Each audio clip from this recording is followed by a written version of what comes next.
Io ho fatto rifornimento perché ci manca, bisogna. Per lavarsi e per bere? Per lavarsi, per lavare quello che c'è in casa.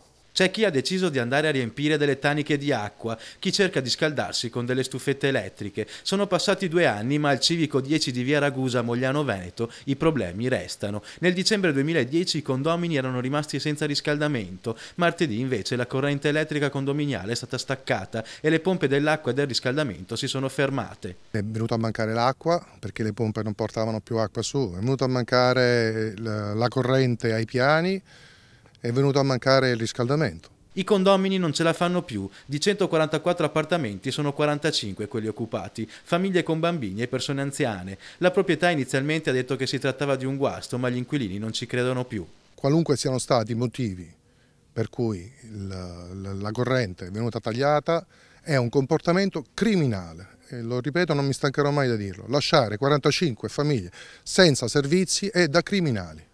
E la corrente in via Ragusa è tornata nel primo pomeriggio, ma il disagio ha allarmato anche il sindaco di Mogliano Veneto, che ha deciso di rivolgersi direttamente al prefetto. Convocherò la proprietà del palazzo, che è una sola persona, dal prefetto, per evitare di far scoppiare quella che sta per diventare un'enorme bomba sociale per Mogliano.